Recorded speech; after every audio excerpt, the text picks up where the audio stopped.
అందరికీ నమస్కారం. Welcome to it's TV. ప్రస్తుతం మనతో పాటు ఉన్నారు ప్రముఖ జ్యోతిష్య పండితులు బ్రహ్మశ్రీ చేబియం కిరణ్ కుమార్ శర్మ గారు.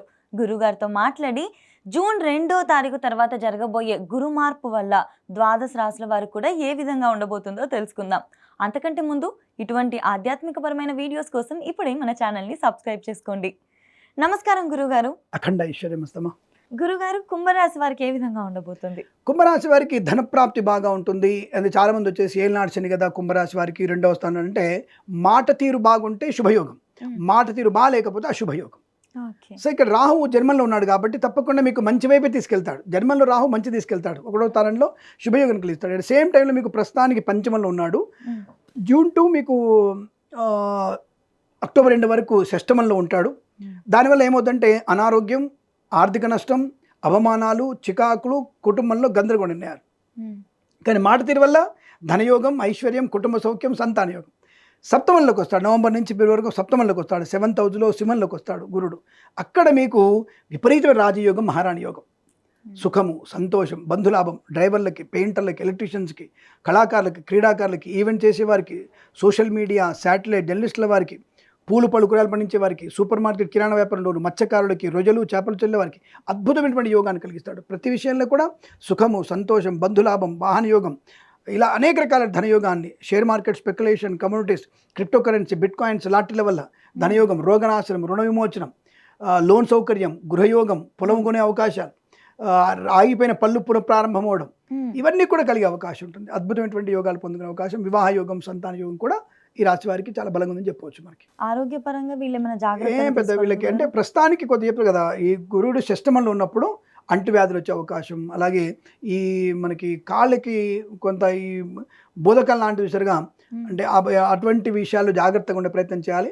అంటే ఇప్పుడున్నటువంటి ఎబోలా అనేటువంటి కొత్త రోగం వస్తుంది కదా, అటువంటి వాళ్ళకి అంటే ఈ సౌత్ ఆఫ్రికా, ఈ జింబాంబే ఇటువంటి ప్రాంతాలకి వెళ్ళే ప్రయత్నం చేయకండి. ఎందుకంటే దానివల్ల కొంత ఇబ్బంది పడే అవకాశం ఉంటుంది. కాబట్టి ఆఫ్రికా దేశాలకు వెళ్ళకపోవడం మంచిది. వీళ్ళు కనుక వెళ్తే అటువంటి ఎబోలా రోగం తెచ్చుకునే అవకాశం ఈ రాశి వారికి ఉంది. అది గుర్తుపెట్టుకోండి. అంటే మనము జాతకాన్ని మూఢనమ్మకంతో చెప్పట్లా, ఇప్పుడున్నటువంటి వాతావరణ సంబంధ విషయాలు కూడా చెప్పాలి కాబట్టి మన సోషల్ అవేర్నెస్ మనకు ఉండాలి. ఈ రాశి వారికి అనారోగ్యం ఉంది, అది ఆకస్మిక అనారోగ్యం, పురుగు వల్ల వచ్చే అవకాశం. కుంభరాశికి పురుగు వల్లనే వచ్చే అవకాశం ఉంది. కాబట్టి వీళ్ళు మీరు ఎట్టి పరిస్థితుల్లో అటువంటి సౌత్ ఆఫ్రికా దేశాలకు వెళ్ళకండి. ఈ రాశి వారు జాగ్రత్తగా ఉండండి. ఇంట్లో ఏదైనా చిన్న చిన్న సమస్యలు వచ్చే అవకాశం ఉంటుంది. బొద్దింకల వల్ల విషాహారం కూడా తయారయ్యే అవకాశం ఉంది.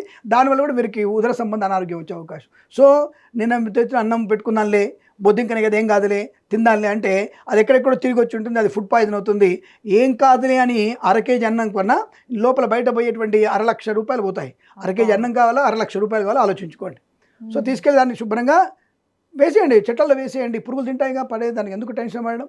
కాబట్టి మీకు ఇబ్బంది లేదనే విషయాన్ని గమనించుకుంటే మంచిది. ఇటువంటి అనారోగ్య సూచనలు కూడా ఉన్నాయి. బట్ నవంబర్ నుంచి మళ్ళీ అనుకూలత ఉంది, విదేశాల్లో అనుకూలత ఉంది, ధనయోగం ఉంటుంది. అంటే అప్పుడు జాగ్రత్త తీసుకుని వెళ్ళగలిగే అవకాశం. అంటే అప్పుడు పురుగులు గలవా, అప్పుడు సౌత్ ఆఫ్రికా వెళ్ళొచ్చు అని అడిగితే కింద కామెంట్ చేస్తాడు ఒకడు. అప్పుడు సౌత్ ఆఫ్రికా వెళ్ళవచ్చు. వెళ్ళి ఏం చేస్తారంటే మీరే ప్రికాషన్ తీసుకుంటారు. గ్లౌజులు వేసుకోవడం, జాగ్రత్తగా ఉండడం, మంచిగా అద్దం పెట్టుకోవడం, డిస్టెన్స్ మెయింటైన్ చేయడం, ఆలోచన బాగా ఉంటుంది. కాబట్టి అక్కడ మీకేం కాదు. మీ కామెంట్కి సమాధానం కింద వచ్చిందిగా, నేను తెలివైన సుమా, ఆలోచించండి. కమెంట్స్ ఏం పెడతారో ముందే అనుకుని వాటికి ఆన్సర్స్ కూడా ముందే చెప్పేస్తారు. కాటుకు చెప్పు దెబ్బ అంటారు కదా, ఆ పదం వాడొద్దు. నేను కాటుకు చెప్పు దెబ్బ, అదనమాట. గురుగారు, వీళ్ళు వివాహం చేసుకోవాలి అనుకుంటే సరైన సమయం ఏంటి మరి? వాళ్ళకి యోగం ఉందా? అంటే ఇందాక అన్నా కదా, నవంబర్లో నుంచే వీరికి మంచి వివాహ యోగం, సంతాన యోగం కూడా అనుకూలంగా ఉంటుంది. వ్యాపార పరంగా భాగస్వామితో మీకు అనుకూలం ఉంటుంది. కోర్టు వివాదాల సమస్య అవకాశాలు కూడా బలంగా ఉంటాయని చెప్పవచ్చు. కొత్త వస్తువులు కూడా కొనుగోలు చేసే అవకాశం ఉంటుంది. వ్యాపారాలు గురుగారు, వీళ్ళు ఏ రంగం వాళ్ళకి బాగుంటుంది, ఏ రంగంలోకి వెళ్ళకపోతే బెటర్? బిజినెస్, సువర్ణ వ్యాపారం చేయడం చాలా మంచిది వీళ్ళకి. సువర్ణ వ్యాపారం మంచిదే. అలాగే మనకి ఈ వస్త్ర వ్యాపారం కూడా మంచిదే. ఈ కందులు, తృణధాన్యాలని అమ్మడం, కొనుగోలు చేయడం వ్యాపారం మంచిది, ఎక్స్పోర్ట్ వ్యాపారం. అలాగే మీకు సైన్స్ ల్యాబొరేటరీస్ కానివ్వండి, మెడికల్ వైపు వెళ్ళడం కూడా వీరికి బాగా కలిసి వచ్చే అవకాశం ఉంటుంది. వెళ్ళకూడని వ్యాపారం మాత్రం తప్పకుండా వీరికి ఈ చెక్కల వ్యాపారం వైపు వెళ్ళకూడదు. అంటే ఇంటీరియర్స్ వ్యాపారం వైపు కానీ, కన్స్ట్రక్షన్ వ్యాపారం వైపు వెళ్తే కొద్దిగా నష్టాన్ని పొందుకునే అవకాశం ఉంటుంది. అటువైపు వెళ్ళకపోవడం చాలా మంచిదిగా చెప్పవచ్చు వీరికి. పార్ట్నర్స్తో కలిసి బిజినెస్ అట్లా స్టార్ట్ చేయొచ్చు. కుంభరాశి వారితో పార్ట్నర్షిప్ పెట్టుకోవాలంటే కొద్దిగా ఆలోచించాలి. ఎందుకంటే వీళ్ళు చాలా డామినేటింగ్ పర్సనాలిటీస్. అవునా? సో కాబట్టి వీళ్ళని మనం తట్టుకోగలగమా అనుకున్న వాళ్ళే పెట్టేయండి. ఎందుకంటే వీళ్ళు స్టార్టింగ్లో పార్టిసిపేట్ ఇచ్చినట్టే ఇచ్చేసి మెల్లమెల్లగా పర్సెంటేజ్ వాళ్ళకి తిప్పుకుంటారు. 60, 70, 80% తీసుకొని ఏదో సినిమా ఎం ధర్మరాజ్ ఎంఏ సినిమా ఉంది చూసారు మీకు, మోహన్ బాబు గారు సినిమా ఉంటుంది. దాంట్లో వాడు పాలోడు ఆ పాలోడు కాస్త రిజర్వేషన్ కేటగిరీలో సత్యనారాయణ ప్లేస్లో వీడు ఎలక్షన్ నిలబడి వీడు గెలుస్తాడు. అక్కడ కౌంటింగ్ జరుగుతున్న కొద్దీ వీడి పొజిషన్ మారిపోతుంటుంది. సత్యనారాయణ తరణం మొదలు పెడతాడు, సత్యనారాయణ ముందు దమ్ము కూడా మొదలు పెడతాడు, సత్యనారాయణ ఉన్నటువంటి వ్యక్తిని వీడు వల్ల వేసుకోవడం మొదలు పెడతాడు, సత్యనారాయణ పక్క తరపు కుర్చీలో కూర్చొని కాలు కూడా మొదలు పెడతాడు. నా కౌంటింగ్ 10,000 మెజార్టీ 2,000 మెజార్టీ వచ్చినప్పుడల్లా వాడు వీడిని తగ్గ అంటే ఆ సినిమా ఉంది ఒకటి, అలా తయారవుతారు వీళ్ళు. కాబట్టి వీళ్ళతో వ్యాపారం అనేది మంచిదే, బట్ జాగ్రత్త ఆలోచించుకుని వీళ్ళతో వ్యాపారం చేస్తే మంచిది, చేయొచ్చు. వీళ్ళతో జాగ్రత్తగా ఉంటే మంచి ప్రాణాన్ని ఇస్తారు వీళ్ళు కూడా. వ్యాపార పరంగా వీళ్ళకి లాభం వచ్చే అవకాశం ఉంటుంది. బట్ కుంభరాశి వారు సింహరాశితో ఎట్టి పరిస్థితుల్లో కర్కాటక రాశితో వ్యాపారం చేయకూడదు వీళ్ళు. ఇందాక మకర రాశి వారు లాగానే వీరు కూడా కుంభరాశి వారు సింహరాశితో కర్కాటక రాశితో వ్యాపారం పనికిరాదు. కర్కాటక రాశి వారు సింహరాశి వారు అసలు చేయకండి వీళ్ళతో, అది చెప్పాలి మనం వీళ్ళతో. కాబట్టి జాగ్రత్తగా ఉంటే చాలు. వీళ్ళు చాలా డామినేటింగ్ అని అన్నారు కదా గురుగారు, అంటే వీళ్ళ రాశి లక్షణం డామినేటింగ్ అన్న? డామినేటింగ్ కాదు, నిండుగా ఉంటారు, గుంభనంగా ఉంటారు, ఏది తెలియనట్టుగా ఉంటారు, అన్ని తెలుసు వీళ్ళకి. వాక్చాతుర్యం గురుడు ఉంటాడు కాబట్టి మంచి మాట తీరుంటుంది. పౌరుషం వస్తే పక్కన శని కాబట్టి పట్టణ పగిలిపోతుంది, అవతల కోడితే బుగ్గ పగిలినట్టుగా పగిలిపోతుంది, అంతలా మాట్లాడతారు వీళ్ళు. ప్రేమిస్తే అంతటి ప్రేమ ఉంటుంది వీళ్ళ దగ్గర, కానీ నోటి ఘాత ఎక్కువ, ప్రేమ కన్నా ఘాత ఎక్కువ కనపడుతుంది. కాబట్టి జాగ్రత్తగా ఉండాలి చెప్తానే. వీళ్ళకి వివాహం చేసేటప్పుడు ఇందాక మీరు ఒక రాశికి చెప్పారు కదా, వీళ్ళతో చేస్తే బాగుంటుంది, వీళ్ళతో మాత్రం అసలు కలవకూడదు అని చెప్పేసి. వ్యాపార జీవిత భాగస్వామినే, వ్యాపార భాగస్వామి కర్కాటక సింహరాశుల వారితోనే వీళ్ళకి పెళ్లి సెట్ కాదు. జాగ్రత్త, ఎప్పుడు ప్రమాదం ఇద్దరు కూడా. బెస్ట్ రాశి గురుగారు వీళ్ళకి? బెస్ట్ అంటే వీళ్ళకి మిథునం అండ్ కన్యా రెండు చాలా టాప్ లెవెల్ ఉంటాయి వీళ్ళకి. మిథునం, కన్యా, మకరం మూడు కూడా వీళ్ళకి చాలా టాప్లో ఉంటాయి. ఆ మూడు రాశుల వారిని హ్యాపీగా చేసుకోవచ్చు వీళ్ళు. అట్ సేమ్ టైం సెకండ్ ఆప్షన్లో తులా, వృషభ రాశితో వీళ్ళకి వివాహం మంచిది. గురుగారు, మరి విదేశాలకు వెళ్ళాలి అని అనుకున్న వాళ్ళకి, విద్యార్థులకి ఎగ్జామ్స్ విషయంలో కానీ గవర్నమెంట్ ఎగ్జామ్స్ రాసే కాంపిటేటివ్ ఎగ్జామినేషన్స్ లో నెంబర్ 1 స్థాయిలో ఉంటారు వీళ్ళు. అకాడమిక్ ఎడ్యుకేషన్ లో 2 సబ్జెక్టులు పోగొట్టుకుంటారు వీళ్ళు. ఇది గుర్తుపెట్టుకోవాలి మీరు. అకాడమిక్ ఎడ్యుకేషన్ లో బద్ధకం ఎక్కువ. పర్లేదు నేను రాసేస్తాలే అనుకుంటారు. రాయాల్సిన సమాధానం కన్నా రాయకూడదు సమాధానం రాసి వచ్చేస్తారు వీళ్ళు. అంటే కొంతమంది మేధావులు ఉంటారు, మీకు అర్థమైందో లేదో. ఇప్పటికి కూడా బాహుబలి సినిమా స్టోరీ, రేపు నాకు తెలిసి పెద్ద సినిమా రిలీజ్ అయిన తర్వాత పెద్ద సినిమా స్టోరీ రాసే వాళ్ళు ఉంటుంది. దానిగా అది చాలా మటుకు బయటకు వస్తే బీటెక్ వాళ్ళే రాస్తారు ఇంకెక్కువ. అందులో ఆడవాళ్ళు ఎక్కువ రాసే అవకాశం ఉంది. మీకు కావాలంటే ప్రూఫ్ ఇప్పిస్తాను నేను. అసలు మంచిగా పొందిగ్గా అందమైన అక్షరాలతో ఆ పాట కూడా రాసేసి, దయచేసి నాకు మార్కులు వేయండి, please give me some marks for, నన్ను పాస్ చేయండి అనేటువంటి మెసేజ్లు చాలా చూశాను.